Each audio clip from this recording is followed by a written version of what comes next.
मुज़ाकरात तो इमरान खान साहब कहते हैं करने चाहिए, बड़ी अच्छी बात है, लेकिन हुकूमत ये बताए कि उसके बाद इख्तियारात हैं, क्या वो इमरान खान साहब की मुलाकात भी करवा सकते हैं मुज़ाकराती टीम से? तो वो नहीं करवा सकते, उनके पास तो इख्तियारात ही नहीं है। जब उनके पास इख्तियारात नहीं है तो मुज़ाकरात क्या करवाएंगे? इसीलिए इमरान खान साहब कहते हैं जिनके पास इख्तियार है मुज़ाकरात उनसे करो, बात उनसे करो। जैसे डोनाल्ड ट्रंप ने फील्ड मार्शल को बुलाया, उनसे बात की, उन्हें पता था बाकी सारे अर्दली हैं, इस आदमी के पास इख्तियार है, इसको बुला लो, बात करते हैं इससे। इसी तरह इमरान खान भी यही कहता है कि भाई जिस आदमी के पास इख्तियार है, जिसके पास सारा कंट्रोल है, उसको बुलाओ, बिठाओ, उसके साथ बात करो कि भाई क्या करना है, अब मुल्क को कैसे आगे लेकर चलना है। बेड़ा गर्क हो गया हर चीज का, और बेड़ा गर्क कैसे हुआ है मैं आपको बाद में बताता हूं। ये लफ्ज आप याद रखिएगा कि बेड़ा गर्क हो गया, मैंने आपसे कहा। आगे आप ये देखें कि तहरीक इंसाफ तहरीक चलाने के लिए जो आपको ग्राउंड पे चीजें चाहिए होती हैं वो सारी मुकम्मल है। इस वक्त बदतरीन महंगाई है, खौफनाक बजट हुकूमत ने पेश किया है IMF का दिया हुआ, जिसने लोगों की कमर तोड़ दी है। अमीर आदमी के लिए आसानियां पैदा की जा रही हैं, गरीब आदमी जिनकी तादाद बहुत ज्यादा है उनके लिए मुश्किलात पैदा की जा रही हैं। पाकिस्तान तकरीबन आधे पाकिस्तानी इस वक्त गुर्बत की लकीर से नीचे चले गए हैं। किसान मुकम्मल तौर पर तबाह हो चुका है, बेरोजगारी अपने उरूज पे है, 6% वाली बेरोजगारी 22% पे पहुंच गई है। मईशत तबाही के दहाने पर खड़ी है, बल्कि तबाह हो चुकी है। बैड गवर्नेंस पाकिस्तान में अपनी जगह पे है। हुकूमत की मकबूलियत इतनी जमीन बोस हो गई है कि अब ये लैट्रिनों के ऊपर और हर चीज के ऊपर अपना नाम लिखवाते हैं, अपनी शक्ल छपवाते हैं। अपोजिशन जो है वो इस वक्त मकबूल है, इमरान खान साहब की मकबूलियत का तोती बोलता है। ये फौज ने सर्वे करवाया अली अमीन के मुताबिक, उसमें इमरान खान साहब की मकबूलियत 88% आई है। अब बस एक मोमेंटम बनाने की जरूरत है। ये सारे लोग छिड़े हुए हैं, बहुत परेशान हैं, बहुत इस हुकूमत से खाइफ हैं। इन लोगों के अंदर एक मोमेंटम बनाने की जरूरत है तहरीक का, और फिर ये तहरीक खड़ी हो जाएगी। और इस दफा तहरीक ऐसी नहीं है कि सबने जाना है इस्लामाबाद की तरफ। आप सारे इस्लामाबाद की तरफ जाते हैं, रस्ते में 50,000 पुलिस वाले इस्तेमाल होते हैं तो वो रोक लेते हैं। अब अपने अपने शहरों में, अपने अपने इलाकों में, अपनी अपनी जगहों पे अगर मुल्क को बंद किया जाएगा तो बड़ी मुसीबत बन जाएगी इस हुकूमत के लिए। अच्छा, इस मोमेंटम को बनने से पहले तोड़ना एक वजह और भी है कि जरूरी है। देखिए 29 नवंबर 2025 को आर्मी चीफ के 3 साल मुकम्मल हो रहे हैं। उसूलन इस तारीख को एक आर्मी चीफ रिटायर हो जाता है, लेकिन इन्होंने 2 साल की एक्सटेंशन ली हुई है। तो आर्मी चीफ चाहेंगे कि 29 नवंबर 2025 तक की तारीख जो है वो पुरसकून अंदाज में गुजर जाए। इस डेट से पहले मुल्क में कोई एहतजाजी तहरीक या कोई ऐसी अनइवन चीजें ना हो जिनकी वजह से ये मामला छिड़ जाए। लिहाजा वो ये चाहेंगे कि बिल्कुल पुरसकून अंदाज में 29 नवंबर 2025 का दिन गुजर जाए, और उसके बाद वो 2 साल के लिए दोबारा उनकी एक्सटेंशन हो जाएगी। तो इस सूरत हाल में जो है वो फिर बाद में तहरीक चलती है तो देखेंगे क्या होगा, लेकिन वो चाहेंगे कि ये वक्त गुजर जाए, और इसके लिए कोशिश अब की जा रही है। और कभी मुज़ाकरात, कभी बैकडोर चैनल, कभी ये वाली कहानी, कभी ट्रक की बत्ती। तो ये सारी ट्रक की बत्तियां इससे पहले भी हमने ऐसी बहुत देखी हैं।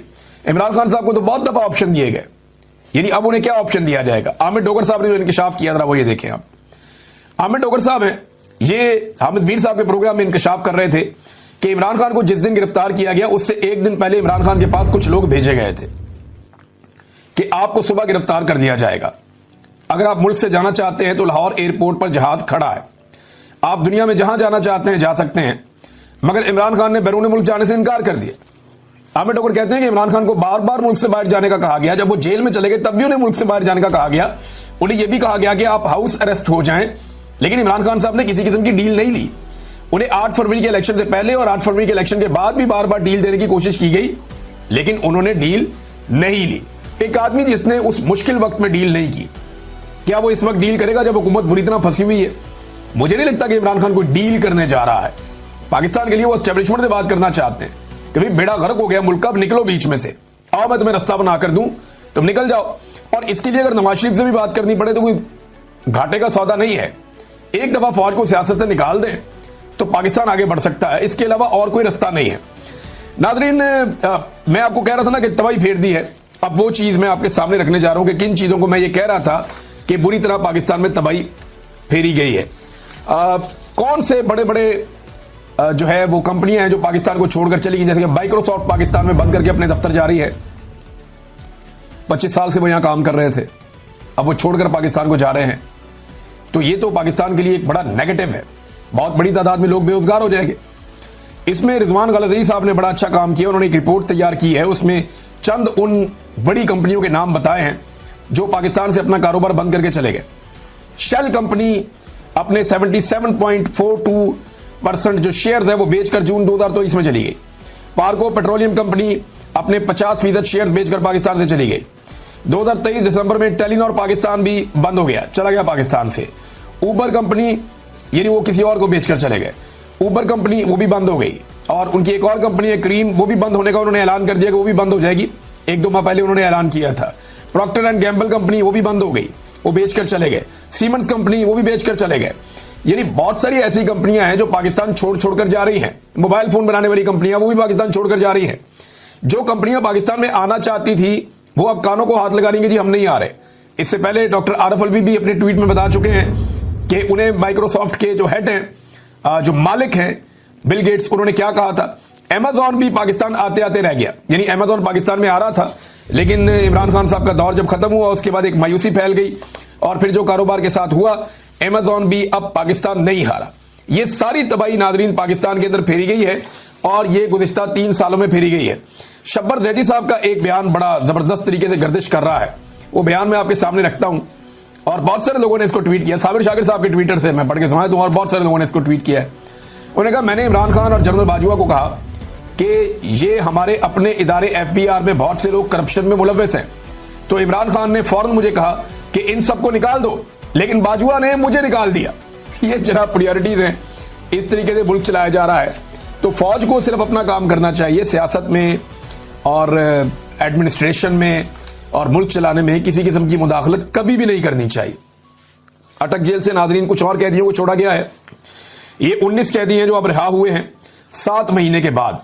ये 26 नवंबर के मुकदमात में इन्हें गिरफ्तार किया गया था। जब ये कैदी रिहा हुए तो वहां कैमरामैन मौजूद थे। उन्होंने जब इनकी वीडियोस बनाई तो ये तमाम कैदी इमरान खान जिंदाबाद के नारे लगा रहे थे। इन तमाम कैदियों ने कहा कि हम दोबारा निकलेंगे और इमरान खान को रिहा करवाएंगे। यानी जितने लोगों को इस निजाम ने गिरफ्तार किया, अब तक लगभग 20,000 से ज्यादा लोग गिरफ्तार हुए हैं ओवरऑल। ये जो 20,000 से ज्यादा लोग गिरफ्तार हुए ना पाकिस्तान तहरीक इंसाफ के, अब इनके ऊपर तो मोहर लग गई है कि ये पक्के वर्कर हैं पाकिस्तान तहरीक इंसाफ के, ये अपनी पार्टी छोड़कर अब कहीं नहीं जाते। यानी इन लोगों ने अब कुर्बानी दे दी है ना। सियासी वर्कर जब गिरफ्तार हो जाता है ना तो उससे पहले उसकी अपनी पार्टी के साथ मंगनी हुई होती है, लेकिन जैसे ही वो गिरफ्तार होता है ना उसकी अपनी पार्टी के साथ उसका निकाह हो जाता है और फिर ये निकाह नहीं टूटता। ये पीपल्स पार्टी के साथ भी हमने होते देखा, जमात इस्लामी के साथ भी होते देखा, ये हमने PMLN के साथ भी होते देखा। लेकिन जितने बड़े पैमाने पर गिरफ्तारियां इनकी हो गई हैं पाकिस्तान तहरीक इंसाफ की, भाई इतनी बड़ी गिरफ्तारियां तो हमने सुनी भी नहीं थी। और पंजाब के अंदर इस पैमाने पर यह तो सवाल ही पैदा नहीं होता।